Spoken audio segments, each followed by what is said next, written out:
Bienvenue à tous dans Smart Bourse, votre émission quotidienne pour rester à l'écoute des marchés. Au sommaire de cette édition ce soir, le statu quo sur les taux US. Bien sûr, Jérôme Powell a parlé. Hier, le patron de la Fed a jugé que compte tenu de la résistance de l'inflation, la baisse des taux ne pouvait pas avoir lieu maintenant. Deux enseignements à tirer de cette intervention. C'est bien une désinflation et une baisse des taux qui continue d'être anticipée et non une hausse jugée comme peu probable. Et on ne sait pas avec certitude évidemment quand cette baisse interviendra. Alors les marchés sont dubitatifs aujourd'hui, ils digèrent la nouvelle et les bourses européennes ont l'air à peu près aussi perdues que Jérôme Powell. Les indices européens évoluent en ordre dispersé, le DAX s'est stabilisé à l'équilibre, le CAC 40 lui s'inscrit en repli et il s'installe durablement sous les 8000 points, le seuil des 7900 points faisant désormais office de support. On constate également une forte volatilité qui s'explique aussi bien sûr par la saison des résultats qui bat son plein. Côté US, cet après-midi, les principaux indices sont ouverts en hausse et continuent de progresser dans le vert. Ils ont tranché. L'intervention de la Fed est vue comme rassurante. Voilà pour les principaux sujets du jour sur lesquels nous reviendrons bien sûr avec les invités de Planète Marché. Et puis enfin aujourd'hui on s'attardera évidemment aussi sur un sujet, des produits méconnus du grand public, les obligations convertibles. Dans le dernier quart d'heure de Smart Bourse, j'aurai le plaisir de recevoir Aymeric De Tappy, responsable de la recherche convertible chez Spread Research, qui nous expliquera pourquoi les convertibles peuvent être une bonne idée d'investissement dans le contexte actuel.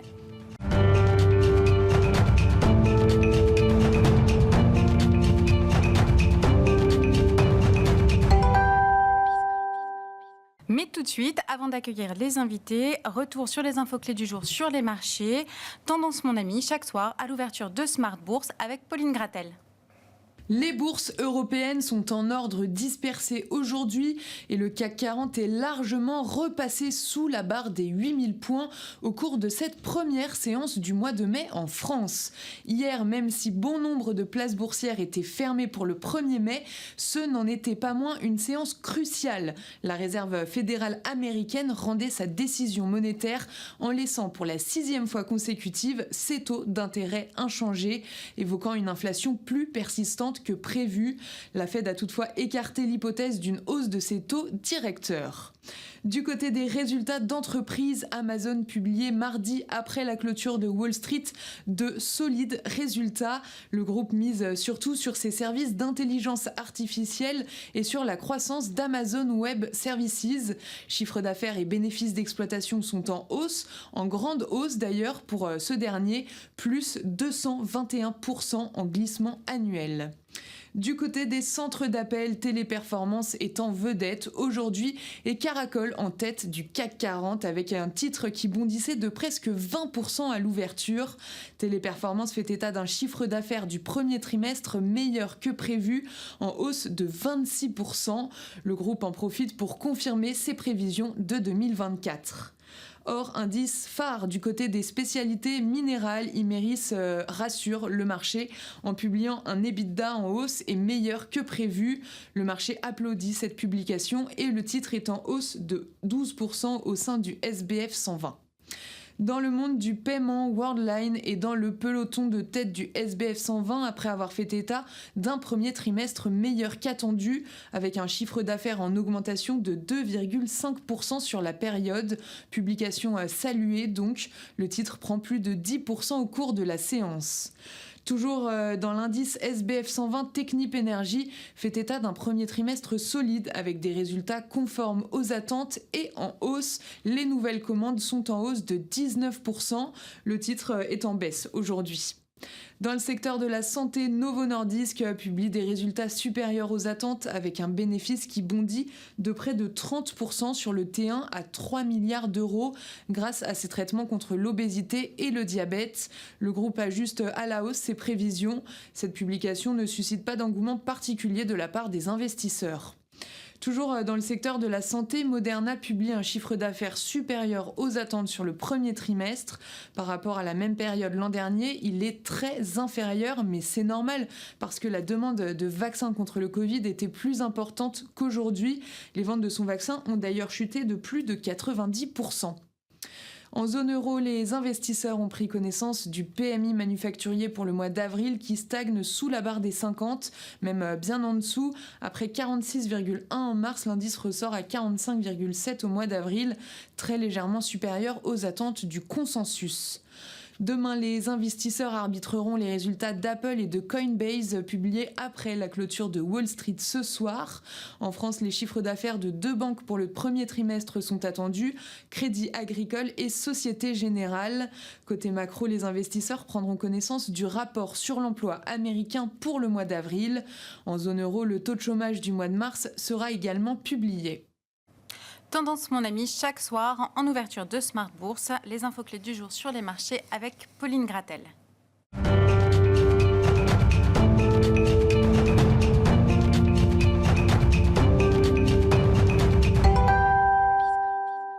Trois invités avec nous chaque soir pour décrypter les mouvements de la planète marché. Et ce soir, je reçois Malik Haddouk, directeur de la gestion diversifiée de CPR AM. Bonsoir Malik. Bonsoir Caméra. Merci d'être là.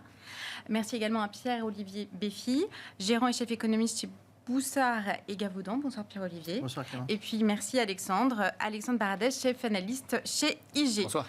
Alors au programme ce soir, on va parler de l'éléphant dans la pièce, la Fed moins hawkish que prévu. L'inflation demeure élevée, mais la croissance économique n'est pas aussi forte qu'anticipée. Alors évidemment, face à ce constat, la Fed écarte une hausse des taux. Jérôme Powell affirmait mercredi, nous sommes prêts à maintenir le taux cible actuel des taux fédéraux aussi longtemps que nécessaire. Alors ça veut dire quoi, selon vous, aussi longtemps que nécessaire? Malik, peut-être vous commencez. Aussi longtemps que nécessaire, ça veut dire tant que nous n'avons pas de certitude que l'inflation retrouve un train de baissier, qu'on s'en rapproche. Toujours la data dépendance. La data dépendance plus que jamais ici importante.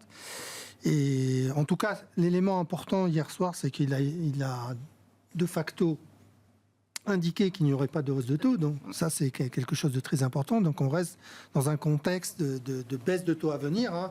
Maintenant, il s'agit de déterminer le timing. Puis un autre élément important, c'était la réduction du quantitative tightening. Tout à fait, ouais.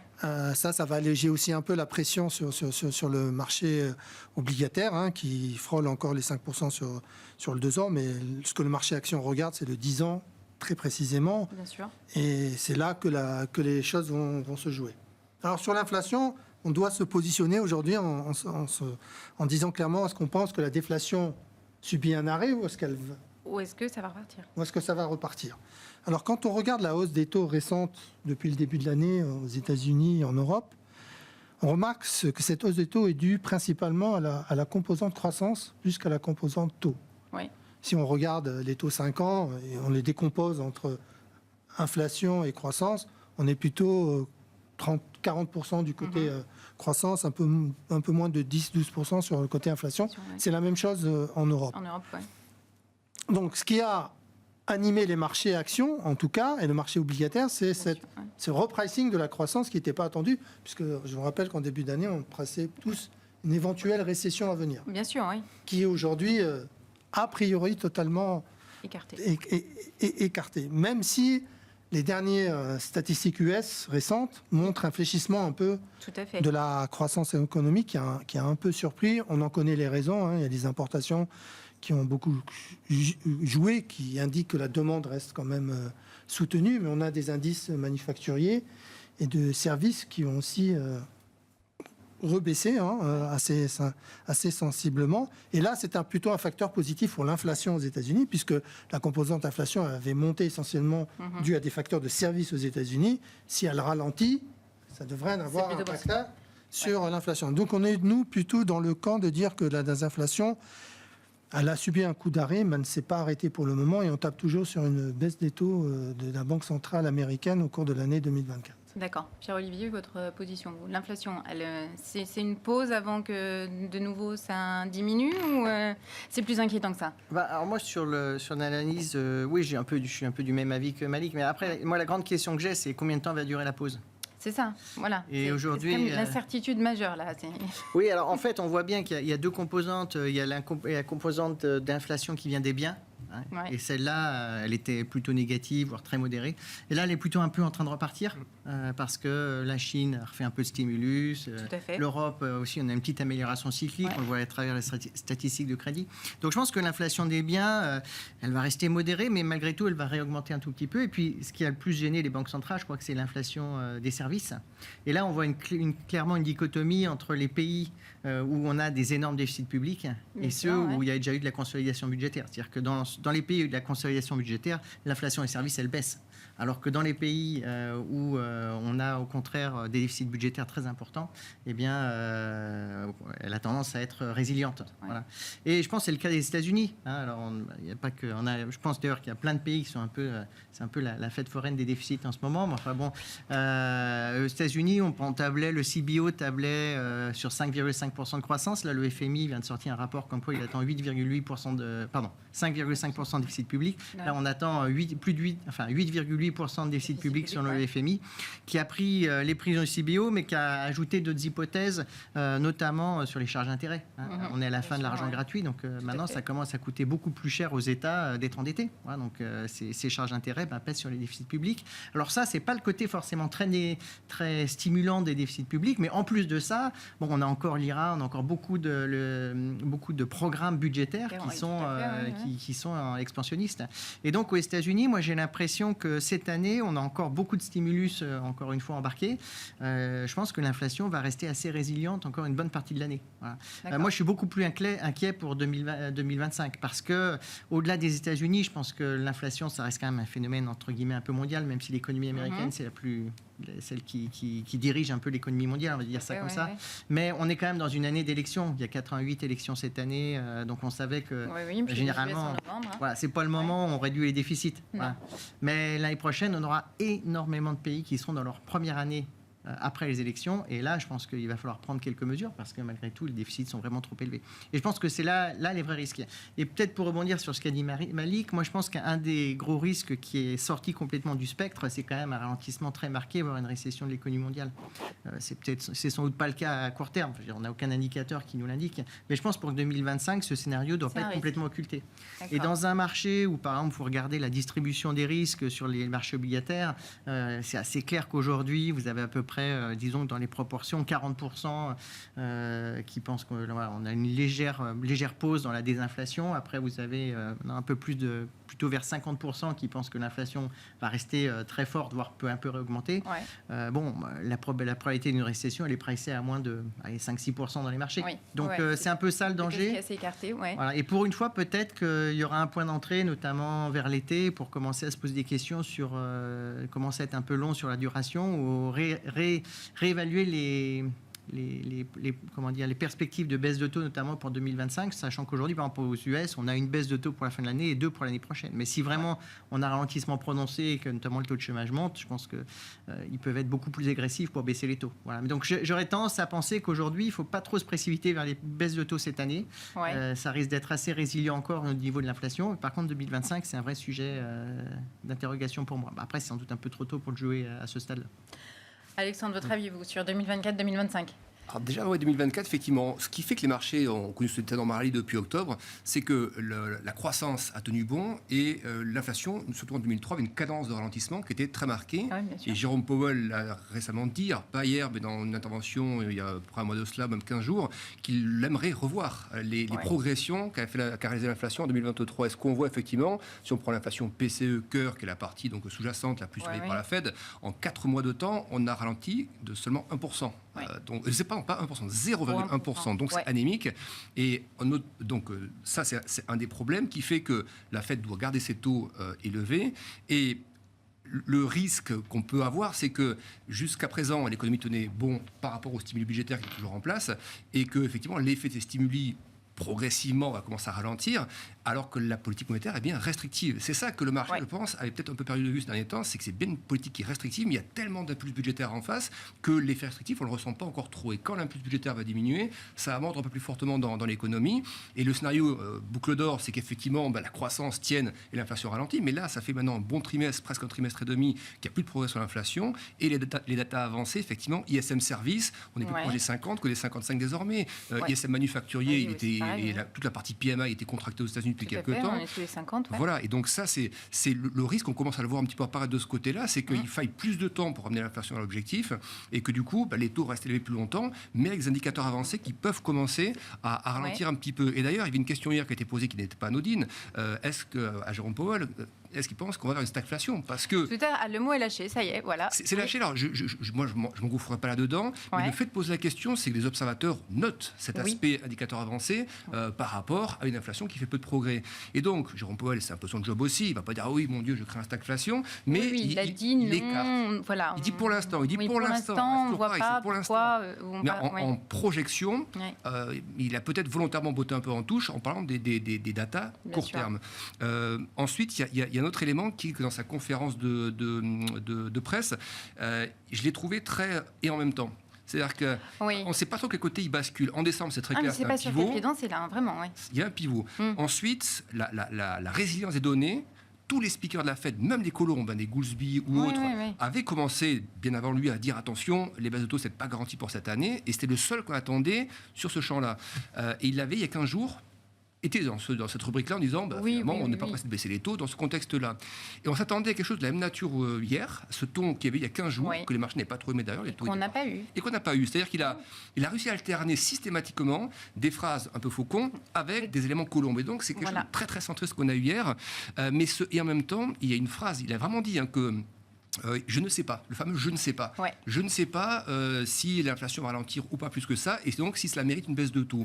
Et ce je ne sais pas, en fait, ça met un focus absolument et une pression incroyable sur les datas économiques. Bien sûr, tout à fait. Donc ça veut dire que les prochaines données, donc demain évidemment rapport sur l'emploi et prochains composantes de prix ISM services, composantes de prix ISM autres, auront un poids énorme, ils vont être scrutés par les marchés. Voilà, mais du coup ça va exacerber aussi la nervosité des marchés dans les deux sens, à la hausse comme à la baisse. Et donc, je ne sais pas, c'est un cadeau qu'il a fait là, mais les algos et tous les observateurs l'ont bien compris, c'est que les prochaines datas vont être absolument cruciales. Et si elles ne tombent pas du bon côté, le VIX on le retrouvera au-delà de 20.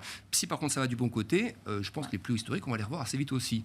Voilà, donc voilà un peu le sentiment qui a eu hier sur cette intervention-là. Et qu'est-ce que je voulais vous dire d'autre? Et j'ai oublié.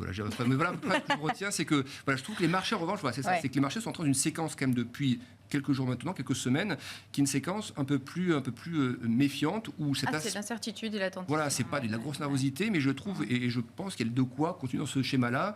Après, d'un point de vue technique, vous avez dépassé le sommet du S&P en 2022, et on n'est pas venu chercher ce sommet, il n'est pas très bas, mais il est 5-6% plus bas que le niveau actuel. Je trouve qu'on a les cartes en main actuellement pour que les marchés justement digèrent un peu cette grosse séquence, ce rallye octobre jusqu'au premier trimestre, et qu'on vienne un peu se poser pullback, un truc assez classique. On vient chercher les anciens sommets, on travaille un peu, puis on repart après. Voilà. On espère qu'on repart après. Alors ça c'était pour les US. Alors évidemment en zone euro, c'est pas du tout la même chose. Est-ce qu'on n'aurait pas un calendrier un petit peu plus lisible, comme parce qu'on a eu des très bons chiffres de l'inflation européenne en avril, 2,4%, stabilisation conforme aux prévisions. Donc le processus de désinflation est confirmé. Donc ça ouvre quand même assez grand la porte à une première baisse des taux en juin. Est-ce qu'elle aura vraiment lieu en juin? Et quelle va être la baisse? Alors combien de baisses et quelle sera l'ampleur de la baisse? Parce que la Banque Centrale Européenne a laissé entendre qu'elle pourrait baisser ses taux plus que ce qui est prévu par le consensus. Alors selon vous, quel sera le niveau de baisse? Malik, vous voulez commencer? En tout cas, sur juin, là, il y a une certitude, il y aura une baisse. Alors, la communication est très mal faite de la part de la BCE. L'inverse serait très, très, très mal perçu. Donc là, ils sont obligés d'y aller. Voilà, parce que l'inflation a continué à baisser en zone euro, ce qui est un bon élément. Après, contrairement à ce qui est dit, je pense que la BCE est dépendante quand même de la politique de la Fed, parce qu'il y a un facteur qui est très important, c'est l'évolution à venir de l'euro. Et une dépréciation trop marquée de l'euro pourrait avoir des relents de retour de l'inflation par les prix importés. Donc je pense que les 25 BP sont une certitude. Ensuite, il y a quand même un frémissement de retour de l'activité en zone euro. Donc les choses sont, et même sur les résultats d'entreprise, on en parlera tout à l'heure, sont de bonnes factures, ils sont peut-être un peu meilleurs que ceux qui ont prévalu aux États-Unis sur ce premier trimestre de l'année 2024. Donc, sur les baisses de taux, il y en a une qui est actée, c'est celle de juin.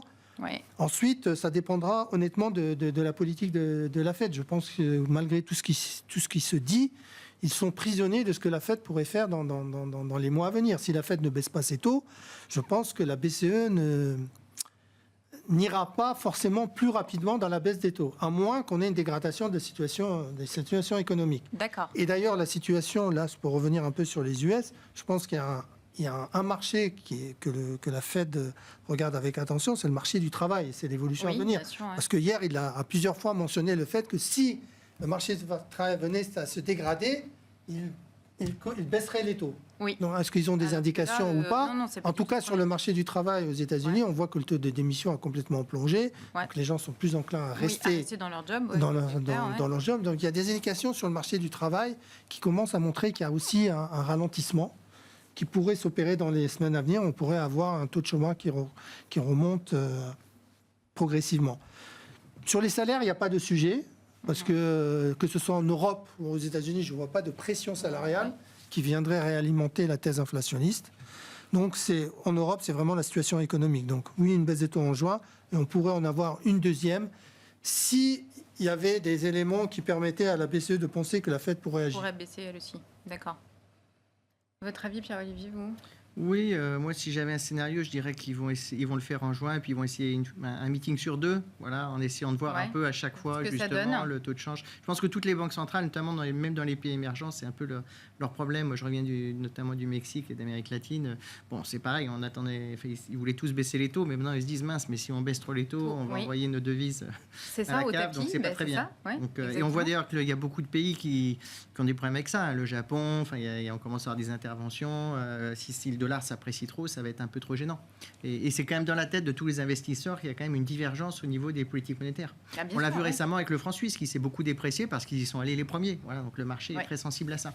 Donc oui, non, je partage l'avis de Malik. Là, j'ai pas grand-chose à rajouter. Je dirais juste que pour la Fed, peut-être parce que finalement le scénario de la BCE dépend aussi un peu de celui de la Fed, je pense que ce qui va beaucoup compter, c'est est-ce qu'on est à 4 ou à 3% en tendance vers l'inflation. Moi, je pense que ça va être très compliqué quand même sur la dernière jambe de baisser fortement aux États-Unis, encore une fois, compte tenu du stimulus budgétaire, ce que j'expliquais juste avant. Mais après, il y a une grosse différence. Si on est à 3%, je veux dire, la Fed... 2 ou 3% pour elle, c'est quoi? De toute façon, ils ont envie de baisser les taux, ils ont envie de ce soft landing. Ils vont pas jouer le risque de garder une politique monétaire trop resserrée trop longtemps. Et puis bon, des taux réels sur la partie longue à 2,2, 2,5%, ça fait quand même très très mal aux finances publiques, à plein d'agents. Donc à la fin, ils savent que quand même il y a des effets qui vont coûter in fine.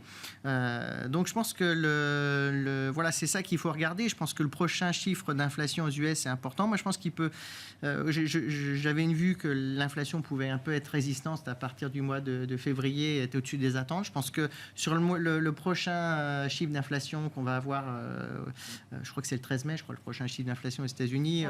Bon, je pense que c'est un peu 50-50, je ne suis pas sûr que ça soit. Mais je pense qu'à partir de juin, on va commencer à voir l'inflation légèrement refluer ou être un peu plus, entre guillemets, vers le 0,3 que le 0,4 en variation mensuelle. Et ça peut faire une grosse différence aussi pour les marchés. Aujourd'hui, on a pricé quand même un scénario assez négatif sur l'inflation. Donc, si on a une moindre petite bonne nouvelle, je pense que les marchés peuvent repartir un peu à la hausse en attendant la grande séquence des élections américaines qui va commencer sans doute cet été. Oui, bien sûr. Pour rebondir là-dessus, c'est vrai que il y a quand même une dépense de la BCE. On a beau clamer haut et fort qu'on a indépendance, c'est le message qu'a voulu faire passer Christine Lagarde et qui était bien audible. Oui, effectivement, la première baisse est justifiée parce que les indices d'activité, on peut en reparler d'ailleurs, rebondissent maintenant un petit peu en zone euro, mais on a quand même eu un creux assez sensible. Aussi sur la partie des services. Alors qu'aux États-Unis, les services sont restés résilients. Il y a eu un peu de contraction au niveau manufacturier, mais les services sont restés au top pendant longtemps. Donc l'Europe a quand même une structure économique, une direction économique qui était quand même pas mal différente, donc qui peut justifier ce 25 points de base. Mais on voit quand même que les marchés ne croient pas à la séquence où on serait totalement libéré de la dépendance américaine. Sinon, on aurait un euro-dollar qui serait déjà revenu à la parité, même peut-être sous la parité, et on aurait des taux européens, 10 ans allemands, 10 ans français, qui seraient nettement plus bas. Or, on voit quoi? On voit que sur la dernière séquence d'avril, on a une très grosse corrélation avec les marchés américains. Finalement, quand les marchés européens, après le sommet, le CAC a relâché 200-300 points, c'est parce que les marchés américains ont corrigé et parce qu'effectivement, dans toute cette séquence, CPI résiliente, PCE résiliente, on a eu la semaine dernière des indications sur le T1 européen, alors c'est du passé effectivement, mais sur des indices de prix du PIB qui étaient nettement supérieurs aux attentes. Vous avez l'inflation PCE Core T1 qui était supérieure aux attentes. Encore aujourd'hui, vous avez des indications sur le coût unitaire du travail aux États-Unis, nettement supérieur en termes de progression à ce qu'on attendait, et avec une croissance de productivité qui était moins bonne. Donc et ce que vous dites sur l'inflation tout à l'heure, je partage totalement ça. Sur le côté, le risque qu'on peut avoir aux États-Unis, c'est qu'on voit que l'inflation de service, moi je ne crois pas qu'elle reparte. C'est pas le débat. Oui. Et c'est pour ça que je disais hier que Powell crée une surprise en disant on ne remontera pas les taux. Pour moi, c'était acquis. Le débat, c'était plutôt combien de temps rester longueur, le higher for longer, combien de temps longueur que remonter les taux. Donc j'étais un peu surpris quand même la réaction assez exacerbée du marché à ce moment-là. Mais les services, l'inflation des services a ralenti. Elle forme comme une espèce de plateau depuis quelques temps. Et le problème qu'on a, c'est que ce qui a beaucoup contribué à des inflations, c'est notamment tout ce qui est énergie et l'inflation des biens. Ouais. Et on remarque dans la partie core de l'inflation qu'on a eue l'autre fois, ou PCE, je ne sais pas si la core ou la globale, mais que la contribution négative des biens durables à l'inflation était moins négative, si vous voulez. C'est-à-dire que ça se redresse un petit peu, alors que les services, eux, ne baissent plus. C'est ça qui vous crée le plateau, en fait. Et ça vient de quoi? Ça peut venir de tout ce qui est... On voit que les prix à la production sont un peu plus dynamiques aux États-Unis. La hausse des matières premières, 8-9% en moyenne, entre l'énergie, les métaux, les produits agricoles, sur les indices synthétiques de matières premières. Je pense que ça commence à se voir un petit peu dans cette partie manufacturière, bien durable ou autre. Et donc... Le risque est un peu là, c'est pas que ça accélère à toute blinde. La Chine exporte toute une déflation en ce moment, donc il n'y a pas de raison d'imaginer que ça reparte complètement, mais il y a des raisons de croire que ça puisse faire un plateau, ce fameux socle, qu'on a du mal à casser. Effectivement, il faudra peut-être 2 mois, 3 mois de plus pour arriver à le percer plus durablement et pour aller vers les 2,5 et en deçà. Et voilà, pour moi, le risque, il est un peu là, et du coup, je ne vois pas l'Europe se dégager de ça d'un point de vue monétaire. Je pense qu'on a vraiment un calque de l'Europe qui va se faire sur la partie américaine, et même si on a des PMI qui se redressent en zone euro, c'est plutôt pas mal ça, la Chine qui semble se stabiliser un peu, des PMI composites qui réaccélèrent un peu en zone euro, c'est très bon pour les indices à moyen terme, c'est plutôt bullish pour les indices, mais il y a une séquence de quelques mois où je pense qu'on va être très très tributaire au niveau européen de ce qu'on va avoir des marchés US, aussi bien sur les taux que sur la partie action. Donc on ne va pas avoir une divergence entre les marchés actions US et européens, même si la BCE J'ai du mal à y croire. Va baisser ses taux avant la Fed. Mais à y croire, parce qu'encore une fois, la séquence des 4 dernières semaines, on a eu exactement ce qu'ont fait les États-Unis, sur les taux et sur les actions. Alors, peut-être ça peut varier un peu en termes de pourcentage, mais là, dans le momentum, c'était dans le momentum, ça serait identique. Votre avis, Pierre-Olivier, pareil? Après, il y a deux choses. Je pense que d'abord, il y a l'aspect sectoriel. On ne parle pas exactement de la même chose quand on parle des marchés américains. Pareil aussi, on voit que la tech a un peu plus souffert, mais donc on le voit aussi sur le Nikkei. Enfin, tous les gros agrégats d'actions qui sont un peu plus sensibles à la tech ont eu un peu plus de mal avec la hausse des taux. Voilà. Bien sûr, oui, mais ça c'est et l'Europe, depuis le début de l'année, a fait plutôt pas mal. Donc il y a parfois des explications sectorielles. Voilà. Là-dessus, bon, j'ai pas d'avis hyper tranché. Si on pense quand même que les taux sont, enfin en tout cas la partie longue commence un peu à se stabiliser, je suis pas sûr que ça soit très négatif, notamment pour la tech, etc. Je pense qu'au contraire, ce sera plutôt vu comme quelque chose qui leur permettra de respirer un peu. Voilà. Donc, si c'est le cas, bon, il n'y a pas de raison non plus que l'Europe surperforme beaucoup là-dessus. Après, moi, je pense que malgré tout, l'Europe a, entre guillemets, un cadre macroéconomique quand même plus simple qu'aux États-Unis quand même. Enfin, on a de l'inflation qui a bien baissé, une banque centrale qui va quand même un peu baisser les taux. Les perspectives sont quand même plutôt bonne pour 2024 au niveau européen. On ne peut pas vraiment dire que ce soit tout à fait le cas encore aux US. Alors, est-ce que ça pourrait donner un souffle d'air un peu au marché action européen qui est quand même aussi moins valorisé qu'aux US. Oui, donc bon, il y a cet aspect-là. Et donc, la Banque Centrale Européenne, peut-être qu'elle baissera plus ou moins, ça dépendra de la Fed. Mais enfin, elle est quand même engagée pour commencer à baisser. Donc, ça, c'est plutôt bien. Oui, bien sûr. Si en plus, je dirais, l'euro se déprécie un tout petit peu, ça ne sera pas non plus mauvais pour l'indice. Voilà, donc, ça sera peut-être un peu plus négatif pour les Américains qui voudraient investir chez nous parce qu'ils sont en dollars. Mais je veux dire, on a un peu de sensibilité quand même dans tous nos indices aux sociétés exportatrices. Voilà, donc je trouve que le setup est plutôt pas mal. En plus, ça a été un cycle un tout petit peu de reprise en Europe. Je pense que le gros risque maintenant en Europe, c'est de savoir si ce cycle de reprise ne va pas justement amener à un moment à ce que l'inflation reparte un peu. Mais je pense que le sujet est beaucoup trop précoce aujourd'hui. Donc pour l'instant, je dirais que d'un point de vue macro, l'Europe est plutôt le cadre me paraît meilleur qu'aux États-Unis au niveau des marchés actions. Voilà. Mais encore une fois, avec le bémol qu'on ne parle pas exactement des mêmes secteurs. Des mêmes secteurs, voilà. Donc, je ne suis pas sûr qu'à la fin, en net, ça soit si clair qu'on ait une surperformance massive des marchés européens. Ouais. Voilà. D'accord. Alors Malik, vous, qu'est-ce que vous en pensez Ils ont évoqué tous les côtés positifs, ouais. en terminant en disant qu'on a du mal à voir la surperformance de l'Europe. Moi, je suis plutôt du côté de oui, on devrait avoir cette année une surperformance de l'Europe parce que sous-valorisée, parce que baisse des taux, et parce que on a un pays, l'Allemagne, qui redémarre, et la Chine qui redémarre. Donc on est beaucoup plus connecté à ces aspects extérieurs que ne sont les entreprises américaines. Donc moi, oui, je serais plutôt d'avis à dire que l'Europe est bien partie pour se performer cette année. Ça fait longtemps que ça n'a pas eu lieu. Mais les conditions sont favorables aujourd'hui pour une surperformance du marché européen face au marché américain, où les valorisations dans certains secteurs, honnêtement, sont très, très, très tendues. Ça s'explique par la progression des bénéfices qu'on a connus au cours des dernières années. La surperformance du marché américain, elle s'explique très simplement par la surperformance de certains secteurs, notamment les secteurs technologiques, qui ne sont pas représentés sur la côte européenne.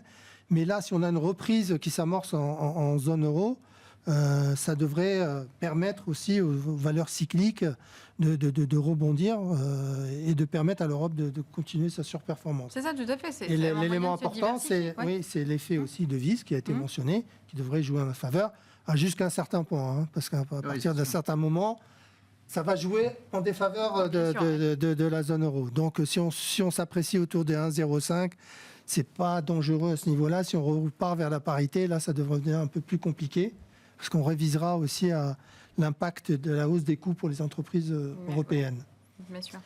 Mais le momentum semble favorable pour les indices boursiers européens. D'accord.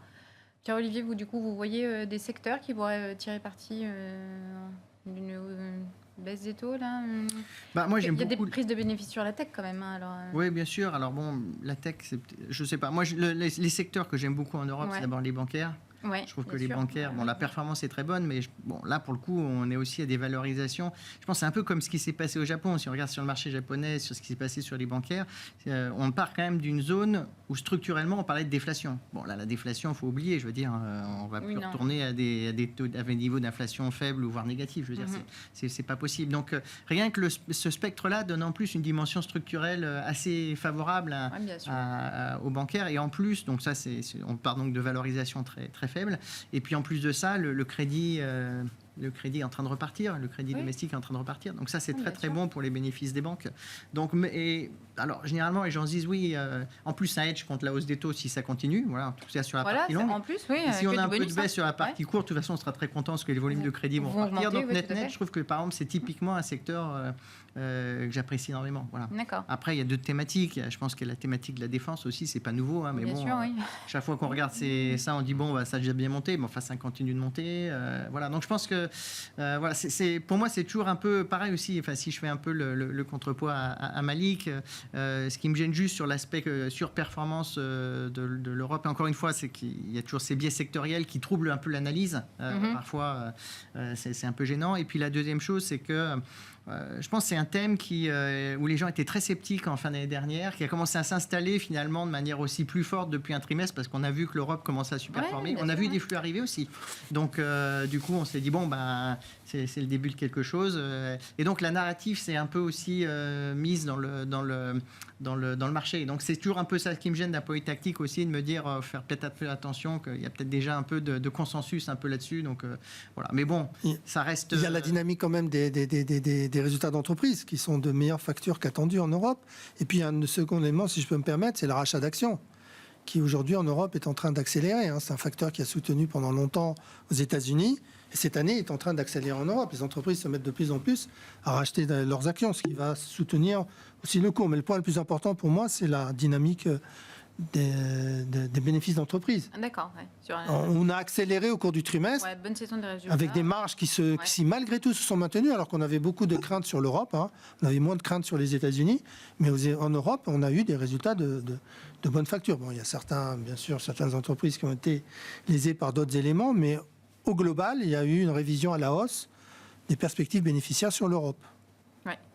Mais aux US, d'ailleurs, les résultats sont pas trop mauvais. C'est plutôt le marché qui a quand même tendance à sanctionner très sévèrement ceux qui n'ont pas atteint le consensus. Et puis qui ne valorise pas outre mesure ceux qui ont dépassé les attentes Oui, des parce analystes. qu'on était sur certains secteurs à des niveaux de valorisation très, très, très, très élevés déjà. Donc, il fallait vraiment surprendre très agréablement positif. Voilà. Et si vous regardez les résultats, et vous analysez les résultats aux États-Unis, ce qui est marquant dans ce que disent les entreprises, c'est que pour la plupart, elles ont réussi un très bon premier trimestre. Elle vous explique que le deuxième trimestre est beaucoup plus challenging parce qu'il y a des hausses de coûts, notamment au niveau de l'intelligence artificielle sur beaucoup de secteurs et d'investissements importants. Mais qui dit investissement, des résultats pour plus tard. Mais les investisseurs considèrent que ce n'est pas assez compte tenu de la progression qui avait été atteinte par la plupart de ces entreprises, avec des records en termes de performance boursière sur un trimestre qui était assez impressionnante. Donc on ne pouvait pas maintenir ce trend sans avoir des résultats explosifs. Alexandre, sur une saison de résultats ou peut-être le... Non, après c'est plus sur les questions d'allocation, par exemple, peut-être plus géographique, voir s'il y a des zones qui redeviennent un peu attractives. C'est vrai que si on regarde la partie émergente, alors ça, les émergents, c'est un fourre-tout, mais comme dans l'indice emerging, là, la Chine, c'est plus de 2/3. Oui, voilà, c'est sûr qu'on que regarde la Chine. Elle a quand même des signaux en termes de balance commerciale. Il y a 2 mois, par exemple, elle a battu, c'est passé un peu au travers elle a battu un excédent commercial absolument massif, 125 milliards d'excédents. Alors ça tombait le mois d'après à 58 milliards, qui est plus en ligne avec les mois d'avant, mais il y a quand même une dimension plutôt intéressante. Et c'est surtout le rebond des importations qui a plu, je pense, et qu'il faut aussi que les marchés actions chinois se reprennent un petit peu. C'est que c'était la grosse faiblesse, ce stress immobilier a stressé évidemment les consommateurs chinois. Bien sûr, la crise immobilière a tout plombé. Voilà, et quand on regarde le marché high yield chinois, qui est bien pondéré en dette immobilière, on remarque qu'il a fini de se dégrader depuis déjà 2 bons trimestres. Alors, ça ne repart pas à toute blinde, mais il y a un gros plateau bas qui tend à se redresser un tout petit peu sur le segment yield chinois, et le Hang Seng, donc si on prend le Hang Seng, valeur chinoise côté Hong Kong, qui suit la même pente. Voilà. D'ailleurs, 1% depuis le plus en bas. Donc on a quand même cette impression que très progressivement, ça commence. Alors, l'industrie est toujours bonne parce que et c'est certains segments, comme même l'automobile, inquiètent l'Europe et les États-Unis tellement ils exportent de voitures peu chères. Mais au-delà de ça, il y a ce segment qui est quand même un peu trompe-l'œil. Mais après, le reste, qui était vraiment plus structurel, demande intérieure, avec quand même beaucoup de mal à envoyer des signaux positifs. Et là, on commence à avoir quelques petits signaux, les indices d'activité dans les services, par exemple, ce genre de choses qui tendent à être plus liées au comportement des consommateurs. Donc je dirais que si on joue la thématique émergente, la reprendra plus fortement avec des valeurs chinoises, la tech notamment, qui vaut 2 fois moins en termes de valo que... bien sûr. C'est multiplié à 15 fois les bénéfices en moyenne, alors qu'aux États-Unis, on est toujours à des 30 et quelques, mais c'est qui est historique. Hein, mais les valeurs chinoises sont vraiment devenues peu chères, et la tech chinoise, toujours assez performante, qui est vraiment très très peu cher. Donc ce segment-là me paraît intéressant. Et après, si on devait faire des secteurs un peu plus spéculatifs en Europe, mais effectivement, si on pense les baisses de taux en Europe, on aura quand même plus qu'aux États-Unis. Tout ce qui est immobilier coté, les foncières cotées, ça a lâché 50%. Un an, 1 an et demi, on voit une espèce de plateau bas qui tente de se former. C'est un truc pour gens patients, mais j'ai quand même l'impression que voilà, il y a quand même besoin de construire, il y a un besoin, on ne peut pas laisser ces boîtes faire faillite non plus. Donc à un moment donné, les baisses de taux vont quand même arriver, les besoins de construction sont toujours là. Donc les foncières cotées sont vraiment très peu chères. Je trouve que c'est un pari spéculatif, mais entre guillemets, peut être à tenter. Et puis l'aspect après, si on pense à la Chine, on pense tourisme loisir, peut-être cette poche-là, qui n'est pas non plus...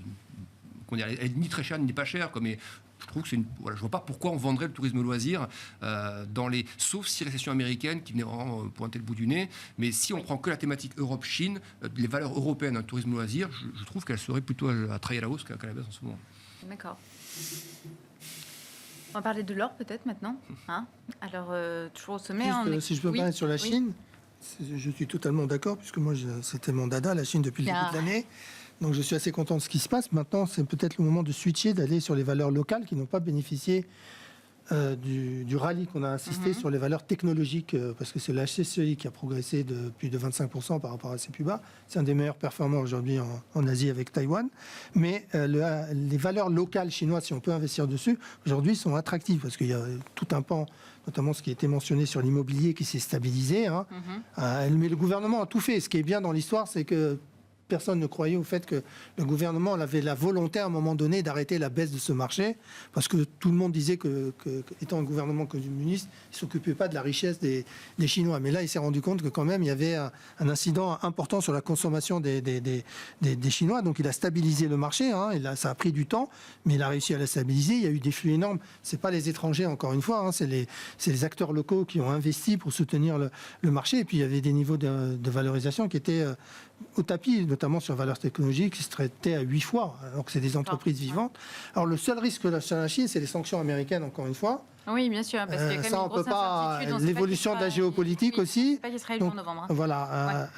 Mais même aujourd'hui, les sanctions qui sont prises par l'administration Biden et qui continuent. Donc oui, ça, mais ça peut se dégrader encore. Hein, ça. Voilà, c'est ce à quoi je pensais. Et puis sur les émergents, là aussi, le seul élément, on en parlait tout à l'heure, c'est l'évolution du dollar, quoi. Si aujourd'hui vous avez un dollar qui continue à s'apprécier, c'est un peu négatif pour les économies émergentes, même si on est assez surpris de voir qu'au mois d'avril, la seule classe d'actifs qui ressort positivement en termes de performance, c'est la classe d'actifs émergente. C'est dû effectivement en partie à la Chine, mais si vous prenez un indice hors Chine, vous êtes à 0, alors que les indices américains baissent de 4% en avril, les indices européens de 3%. Donc on a eu une surperformance des émergents dans un contexte où on avait une hausse des taux, une appréciation du dollar mais qui s'était arrêtée, mais quand même une appréciation du dollar. Mais c'est aussi dû au dynamisme qu'on a revu sur la zone asiatique avec des PMI, pour la plupart des zones asiatiques, qui ont rebondi, qui se maintiennent à des niveaux élevés. Si on prend le cas de l'Inde, qui a un PMI qui se maintient autour de 60, avec une économie qui croît à plus de 8%. On a un questionnement sur la valorisation du marché indien, parce qu'il se traite à plus de 25, aujourd'hui 25-26. Vous avez une croissance qui est là pour se maintenir. Donc les actions chinoises, les actions indiennes restent intéressantes, même si moi, personnellement, je préfère aujourd'hui les actions chinoises compte tenu de la valorisation. Mais vous avez la Corée et la Taïwan aussi qui sont aussi attractifs. Alors, on va clôturer. Alors, je vous avais demandé de faire des devoirs. Alors, Céline May and Go Away, c'est pas très adapté comme dicton boursier cette année, parce qu'on a quand même une performance mensuelle négative en avril sur les marchés boursiers US, sur les marchés boursiers européens et évidemment à Paris, moins 2,7%. Donc là, évidemment, tout le monde surveille, mais avec attention. Donc, quels seront les principaux défis auxquels les marchés vont devoir faire face ce mois-ci et quels indicateurs vous avez particulièrement surveillés en ce mois de mai? Alexandre, vous commencez. Ça va être pour moi, c'est les datas américaines. C'est ce que je disais tout à l'heure. Je pense que l'Europe ne pourra pas se défaire pendant quelques temps. Je ne dis pas à long terme, mais pendant quelques temps, je pense qu'il y aura une dépendance aux données américaines. Donc, ça va commencer demain. C'est le rapport sur l'emploi. Il y a plein de choses. On va regarder les créations. On va regarder le taux de chômage parce qu'on sait que ce qui a été dit que Powell, la première alerte sur le taux de chômage, ce sera la baisse de taux qui suivra directement derrière. Et les salaires quand même, parce qu'effectivement, même si les salaires ne contribuent pas à réaccélérer l'inflation, c'est quand même un frein à un retour à l'inflation à 2%. Et il progresse toujours à plus de 4% aux États-Unis, ces salaires. Donc, on essaie de regarder ça. Voilà, est-ce qu'on passera un peu à nouveau sous les 4% ou pas? Donc, toutes ces données-là, ça va être important. Je ne vois pas de raison, effectivement, le CNUM va me commencer un petit peu plus tôt. Ce qui, encore une fois, moi, je ne suis pas très fan de ces éléments calendaires. Je sais qu'ils existent en moyenne sur des périodes de 20 ou 30 ans. Mais c'est le court terme qui fait les marchés ou le sentiment de marché. Et je ne vois pas ce qu'on a vu, là, toute la séquence d'avril, je ne la vois pas changer fondamentalement en mai. Donc, pour moi, on est en un contexte qui justifie toujours. J'appelle ça de la consolidation. C'est-à-dire que je ne crois pas du tout à un retour à des moins 20, moins 30 sur le marché américain du tout. Mais par exemple, on parlait tout à l'heure de l'Europe par rapport aux États-Unis. Un CAC qui peut retomber à des 7007 par exemple. Il y a des niveaux techniques d'anciennes zones qu'on ira chercher. Pareil, ce fameux pullback, on casse des zones, on va s'appuyer un peu dessus. C'est des retracements de l'ordre par rapport au sommet entre 5 et 10%. Voilà, c'est ce genre de choses que je vois. Donc on a déjà fait une partie du chemin. Le risque, je le vois encore peut-être sur quelques pourcents, peut-être 4, 5% pour aller chercher un peu plus bas ces zones techniques. Mais je vois plutôt une hypothèse un peu consolidante sur la partie européenne. Des indices comme le MIB, par exemple, je trouve toujours très très attractif sur les mois à venir. Il a beaucoup progressé, il respire un peu et je pense qu'il va repartir chercher les niveaux, c'est un des sorts dividendes qu'on regarde, mais les niveaux d'il y a 2 décennies. Donc je suis toujours très bullish sur l'Europe, mais je pense que la respiration en cours peut continuer encore pendant au moins le mois de mai, peut-être encore juin, avant de commencer à revoir peut-être les éléments un peu plus bullish arriver. Donc voilà, pour moi, toujours un peu de consolidation, un peu de prudence en mai. Donc pour moi, le dicton au mois de mai va s'appliquer. D'accord. Cher Olivier, qu'est-ce que vous en pensez, vous? Moi, je pense que le chiffre le plus important, c'est l'inflation américaine. Voilà. C'est ça. Le reste, je ne suis pas très sûr. Bon, on regardera les NFP, mais bon, ils seront bons, tout sera bon. Enfin, je veux dire, il n'y a pas de problème. Voilà, j'ai du mal à avoir un gros problème sur ces données. Peut-être qu'en effet, on regardera peut-être l'aspect salaire, parce que je suis d'accord, passer en dessous de 4% en glissement annuel aux États-Unis sur les salaires, ça peut être quelque chose d'assez, pour le coup, de rassurant. Voilà. Donc, pour moi, c'est ça qui fera la différence. Si les taux américains, la partie longue notamment, vraiment va aller toucher les 5% parce que les gens s'inquiètent vraiment que l'inflation réaccélère, bon, bah là, oui, on fera les moins 10%. Mais sinon, je pense que peut-être que le gros est fait. Donc, je comprends ce scénario à moins 10%. Après, voilà, je pense que c'est cette donnée qui sera un peu cruciale. J'ai l'impression que les marchés risquent peut-être, pour le coup, alors si je donnais un petit scénario, de ne pas faire grand-chose jusqu'à la semaine prochaine, et puis après, commencer à essayer de choisir un camp, voire au moment de la donnée américaine, se dire, bon, bah voilà, on a peut-être eu un peu trop peur, et ça remonte, ou au contraire... Une tendance pourrait quand même se dessiner en mai. Oui, je pense, oui. Et c'est pas forcément négatif. Je pense qu'en effet, il y a aussi déjà eu un mois d'avril qui, d'ailleurs, on voit bien sur ces histoires de saisonnalité, d'habitude, est très bon. Là, il a été mauvais. Donc, bon, là, mois de mai, il est pas forcément bon. Bon, voilà, ça se trouve, ça sera peut-être pas si mal. Voilà. D'accord. Manu, vous en pensez bon, quoi? ce dicton, il n'est pas concentré sur le mois de mai. Ce dicton dit en fait que la période... ça veut dire qu'ensuite, on part en vacances. Voilà, mais ça ne veut pas dire que la performance sera négative. En fait, la meilleure performance pour les marchés boursiers en moyenne, c'est entre octobre et avril. Et entre avril et septembre, c'est là où là, avec Jérôme Powell au 1er mai qui nous lâche, je ne sais pas. Oui, mais vous avez une élection américaine. Généralement, quand il y a une élection américaine, même si c'est Trump qui gagne, généralement, les performances sont plutôt positives.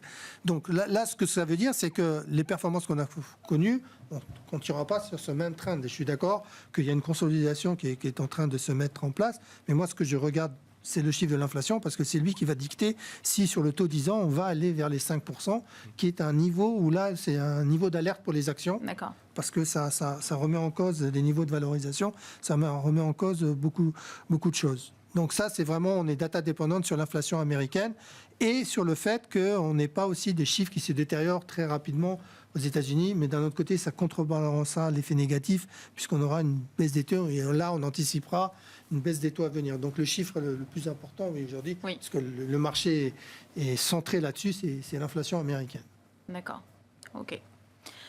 Eh ben, merci messieurs, merci d'avoir été invités de Planète Marché ce soir. Merci Malik Hadouk, vous êtes donc directeur de la gestion diversifiée de CPR AM. Pierre-Olivier Béfi, gérant et chef économiste chez Boussard et Gavaudan. Alexandre Baradez, chef analyste chez IG. Merci beaucoup. Merci. Merci.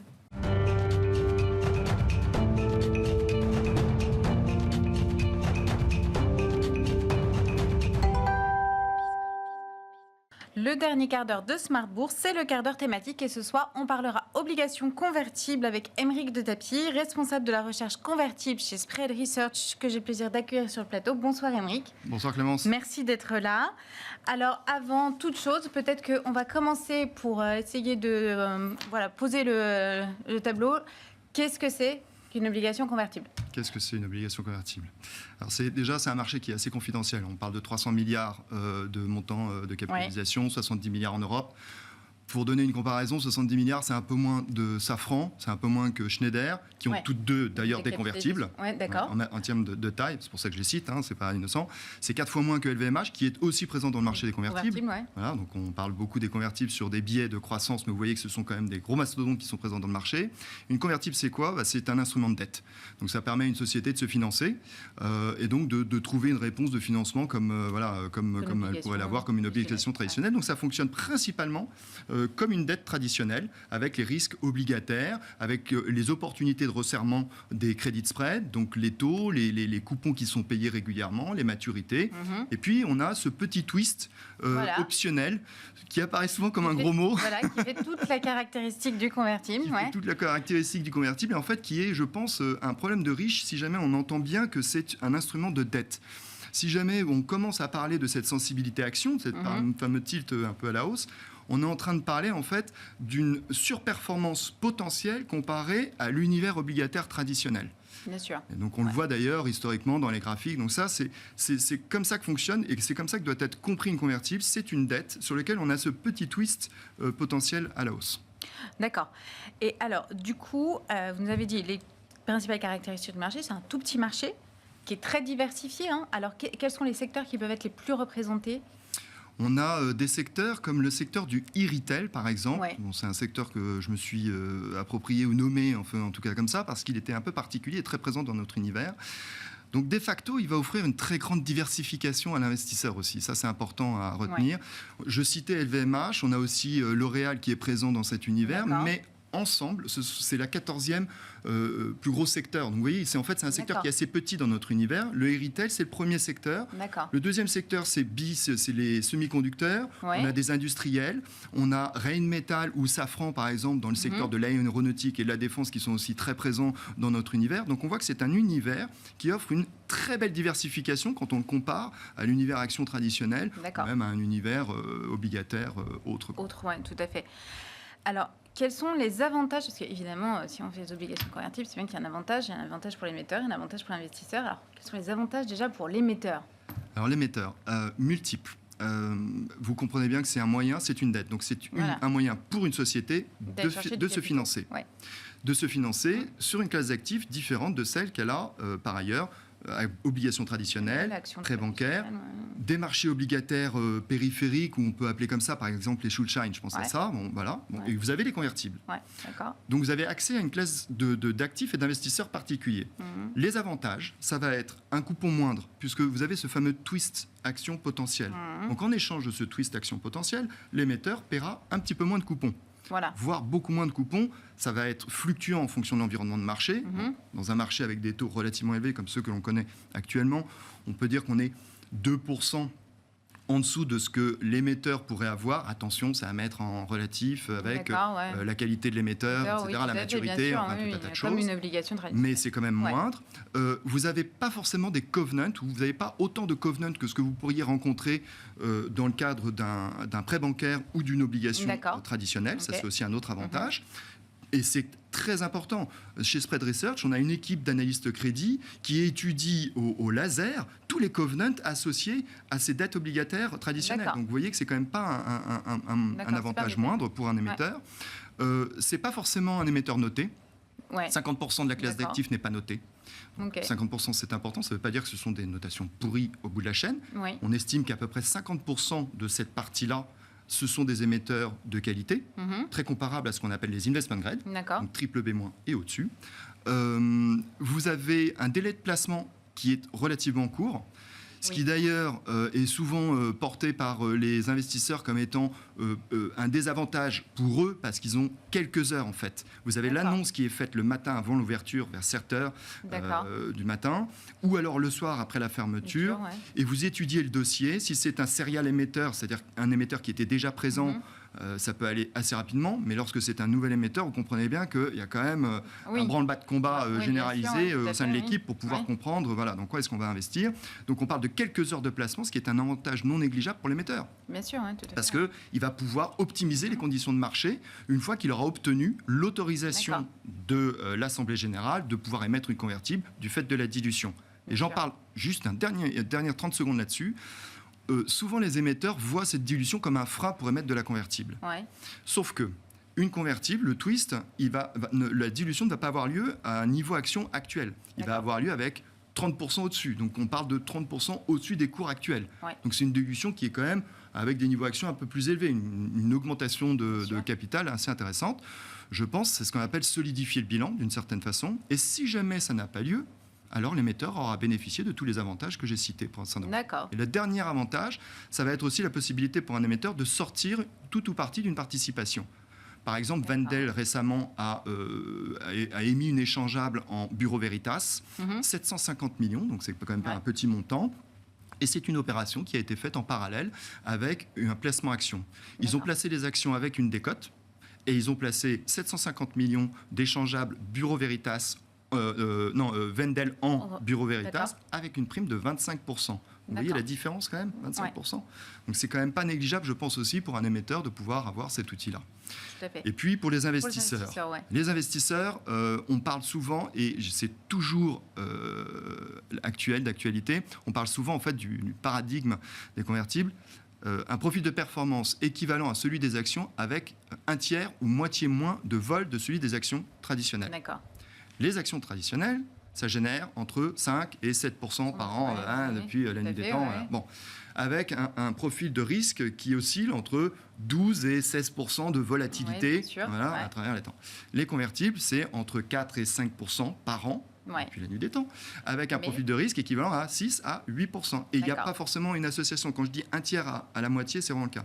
Alors oui, on a eu des périodes malheureuses qui ont remis un peu en cause ce paradigme qui fonctionne sur le long terme. J'ai commencé il y a 20 ans. Il y a 20 ans, des graphes existaient sur un historique de 20 ans et on pouvait observer que ça fonctionnait. Et aujourd'hui, je peux fournir des graphes qui fonctionnent sur 20 ans, voire plus, 30. Et je peux montrer que ça fonctionne aussi. Donc ça fonctionne. Mais on a des courtes périodes, évidemment, où c'est mis à mal. Et ça jette l'opprobre sur la classe d'actifs assez souvent. On a 2008 et là encore, je pourrais dire que ce n'est pas complètement vrai. 2008, c'est une des plus grosses crises financières qu'on ait jamais connues. Bien sûr, oui. Lehman Brothers, qui est à l'épicentre de cette crise financière, et qui est aussi un énorme prêteur, un énorme acteur bancaire dans le financement des hedge funds, qui était très présent dans l'univers des convertibles en 2008, fait faillite. Normalement, vous savez, les gros poissons maigrissent, les petits poissons meurent. Je vous ai dit que le marché convertible était confidentiel. Il aurait dû mourir. Mais pas ça n'a pas été le cas. Il a fait moins 39%, les actions faisaient moins 50%. Donc là encore, on a quand même eu un petit effet coussin. Et il y a eu le redémarrage. Le redémarrage pour les convertibles, janvier 2019. Le redémarrage des marchés actions traditionnels, mars 2009, pardon. Excusez-moi. Mars 2009. Le redémarrage pour les actions traditionnelles, mars 2009. Donc vous voyez que même dans le rebond, qui était équivalent, on parle de 90% de performance en 2009 sur les deux classes d'actifs. Donc là encore, ça marchait. Donc c'est une classe d'actifs plus résiliente. C'est une classe qui est résiliente, évidemment. Et puis on a eu, là, très récemment, 2020, 2021 et 2022, qui ont aussi mis à mal la classe d'actifs. Très très belle performance en 2020, qu'on paye en 2021, 2022, écartement des spreads, les taux se relèvent, on se retrouve dans un univers de transition entre les taux zéro et puis l'univers que l'on connaît aujourd'hui. 2023, c'est une classe d'actifs qui fait 10% au global, 7,5% sur le marché européen. Depuis le début de l'année, on est à 3-4% sur le marché des convertibles européens. Quand on est à 5% sur le marché action, on a retrouvé la dynamique, en fait. Et c'est donc un secteur qui est porteur en ce moment pour... Oui, c'est un secteur qui est porteur pour un investisseur qui voudrait rentrer dans cette classe d'actifs parce qu'on a une zone d'incertitude. On voit que la macro n'est pas forcément très supportive, très constructive pour des investisseurs qui voudraient prendre du risque. En revanche, on regarde les entreprises, elles ont quand même publié des bons résultats d'année 2023 et le premier trimestre 2024 pour l'instant est plutôt bon. Ils confirment les attentes aussi attendues pour 2024, donc tout ça c'est très positif. Donc on a envie en fait de rester, mais on a cette incertitude qui joue plutôt en faveur des convertibles évidemment parce que on va se dire je veux garder le paradigme que je cherche. Mais on se rend compte d'une chose aussi derrière tout ça, c'est que oui, bien sûr, c'est le bon moment. On a aux États-Unis un marché primaire qui fonctionne à plein. Il est encore en retard, et j'insiste sur le terme retard. On attend que les émetteurs arrivent dans notre marché de façon vraiment très, très dynamique. On a eu des nouvelles émissions, mais on sait qu'il y a un appétit pour les nouvelles émissions et on peut les accueillir et ça devrait arriver. Les taux sont élevés, on a des prix actions qui sont relativement élevés ou plutôt bien pricés. On a des refinancements à venir pour 2025, même pour la fin d'année 2024 encore. Voilà, donc il y a des choses à faire. Et puis si on veut profiter en fait surtout du paradigme des convertibles, encore une fois j'insiste, il faut être tout le temps investi sur les convertibles. J'irai même au-delà. Si jamais ce que je dis est vrai, et c'est le cas, on a des charts pour points, c'est imbattable comme profil de performance. Conclusion, il vaut mieux être tout le temps investi sur les convertibles et arbitrer avec un pool de risque plus ou moins élevé sur les actions. D'accord. La théorie, elle serait là, au regard justement de ce profil de risque. D'accord. C'est quand même l'inverse que les investisseurs ont tendance à faire. C'est malheureusement l'inverse. On voit souvent les investisseurs traiter de la convertible un peu in-out.